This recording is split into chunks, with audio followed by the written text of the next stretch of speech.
What's up, everybody? Blessed be. My name is Mannun, and you're watching Witch in the Working, where we will be discussing all things witchy in and around, throughout and about, above, below, and beyond. Please visit me on my other platforms as well, including Facebook, Instagram, and Patreon, all linked down in the description below. The full script to this video and most of the others is available on my Patreon account for download if desired. Also, please visit my Shopify store, also listed in the description below, to get your Witch in the Working shirts, mugs, bags, beanies, or what have you. So this is going to be part 2 of the last video I put out there on gods and goddesses. This video is going to be more focused on the tier 3 gods and goddesses I spoke about in the last episode, which means talking about specific deities from specific pantheons, their personality traits, so forth and so on. We're going to go over the more popular deities in this episode, so without further ado and further banter, roll the intro.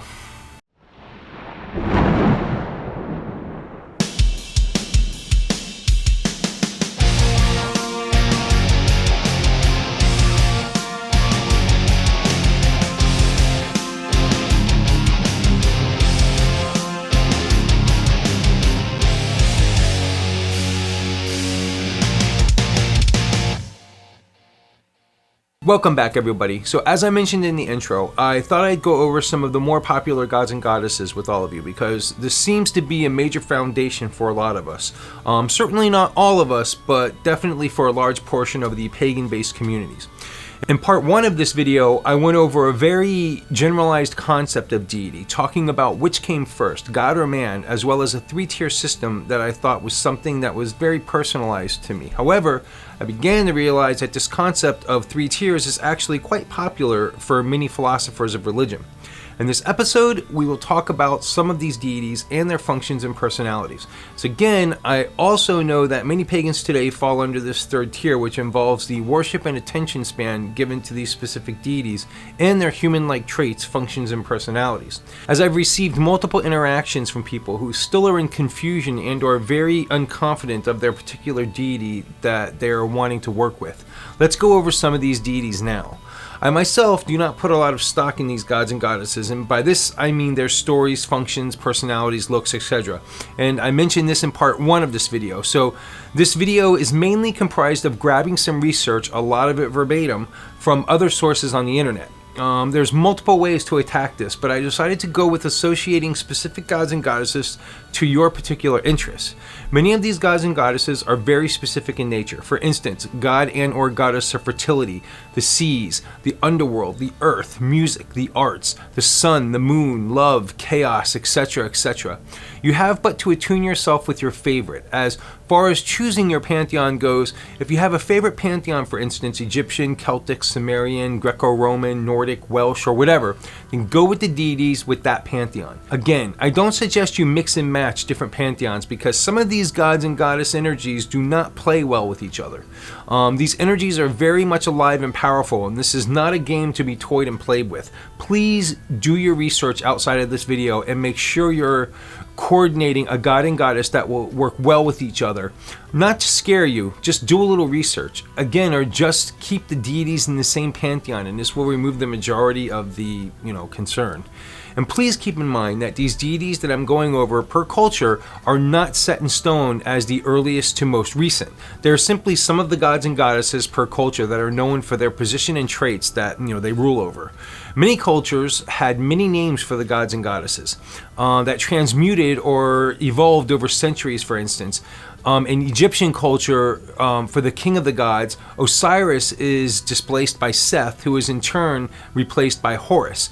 So as centuries roll by in some cultures, the gods and goddesses will evolve too. I'm going to choose a few pantheons to work with, as this video could be hours if I didn't break it down some. I decided to work with a few of the more popular pantheons, and I chose Egyptian, Sumerian, Celtic, Roman, Greek, and Nordic.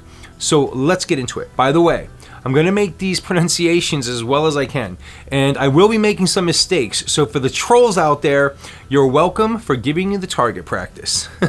Let's start off with the gods and goddesses that are thought and known to be the mothers and fathers of creation, so to speak. These gods and goddesses are for the most part thought to be the mother and father of other gods or rulers in their pantheons. Egyptian.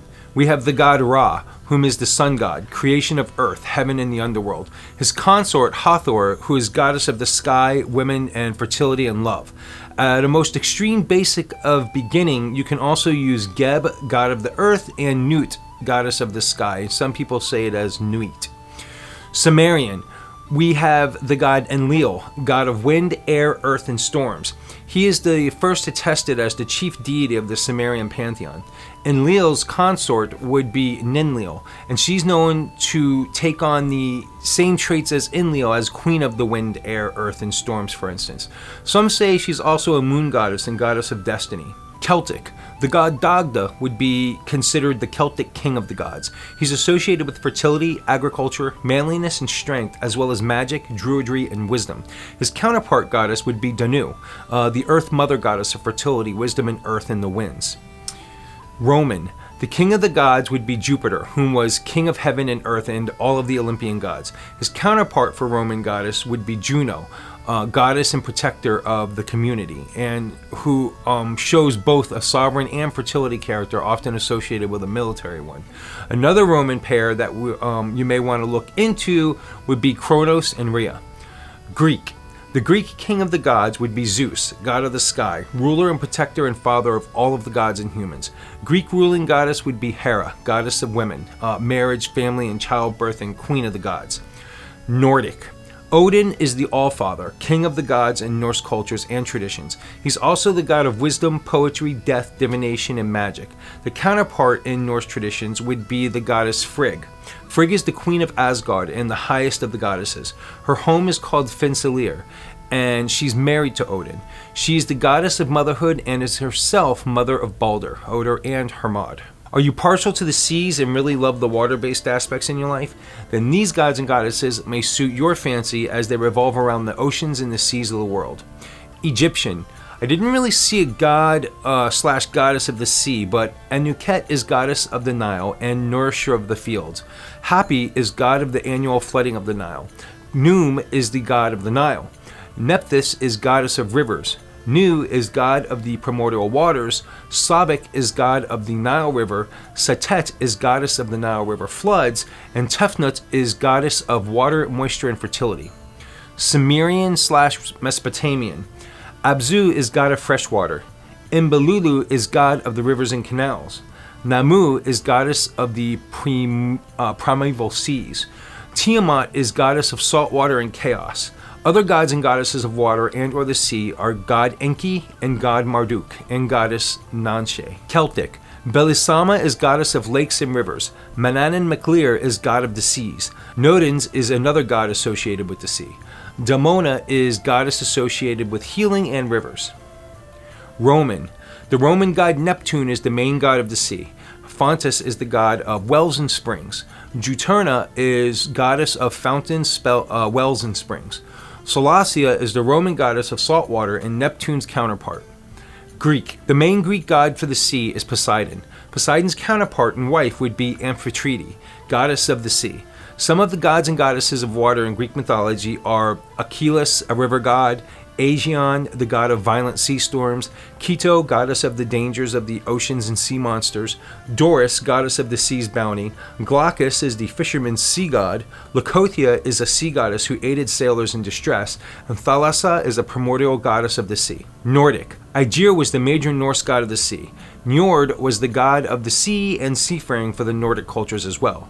Ran is the goddess and personification of the sea whom would also collect the drowned in a net and was therefore also recognized as a goddess of death.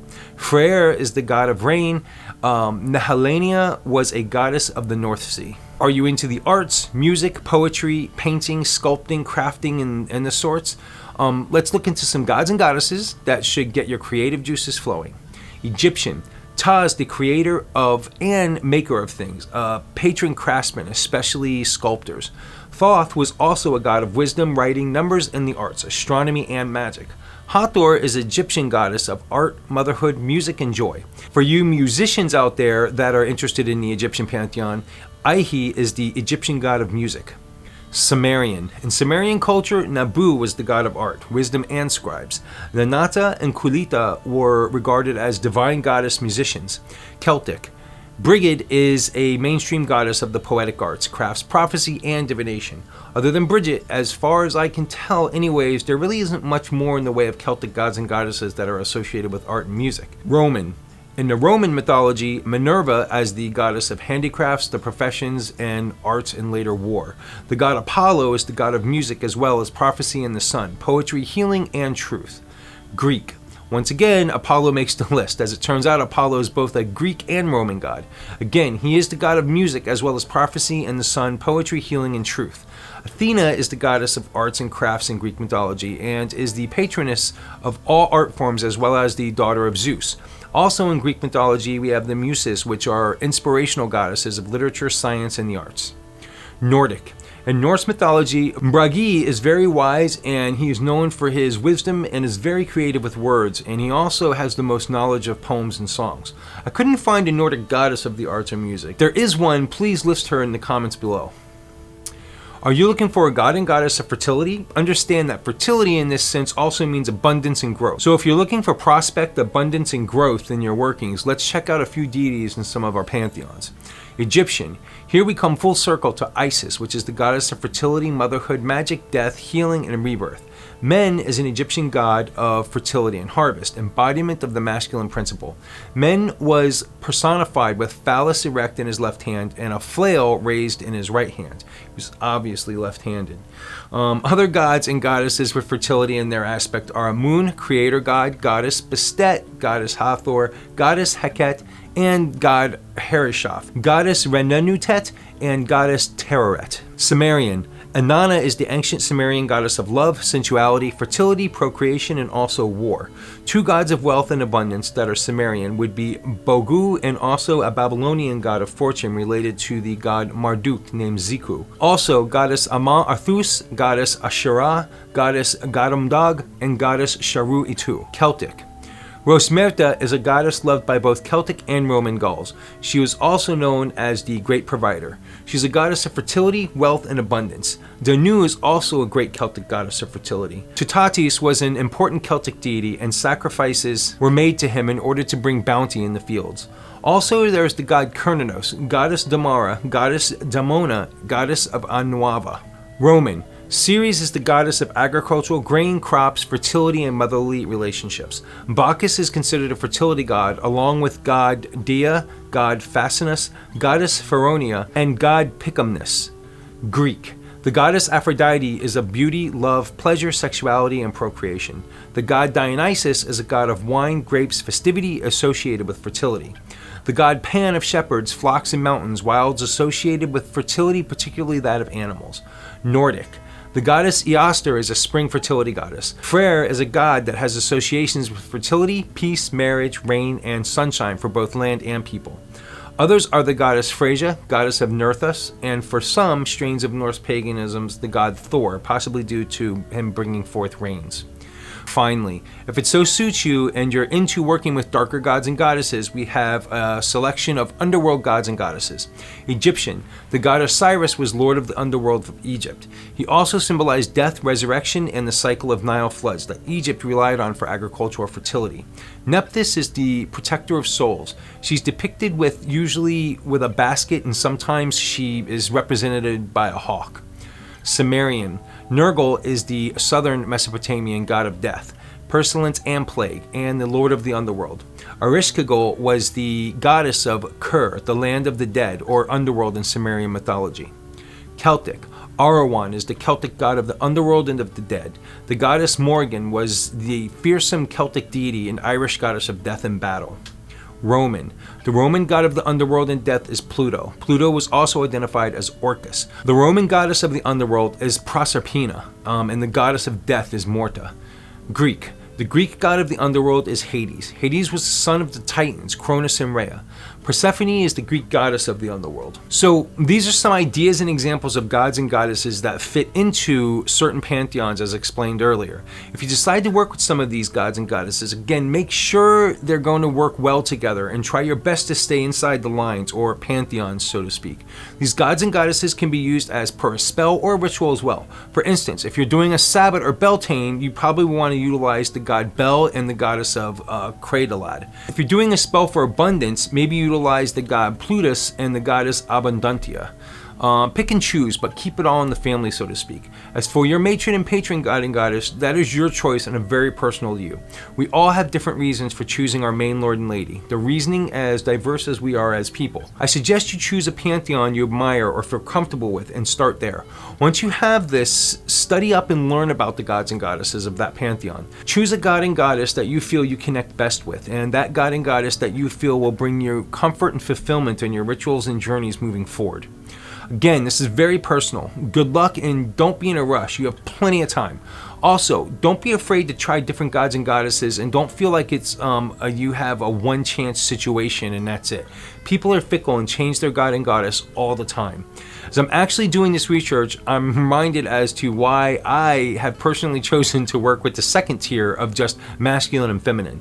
But for you third tier witches out there, all the respect and good luck with your findings and journeys. Well, that's going to wrap it up for this episode of Witching and Working. What god and goddess do you work with? Why do you work with them? What pantheon do they belong to? Please let us all know in the comments below. If you like this video, please give me a thumbs up. Hit that subscribe button and ring that little bell to be reminded of future episodes to come. I love you guys and gals. Until the next video, blessed be.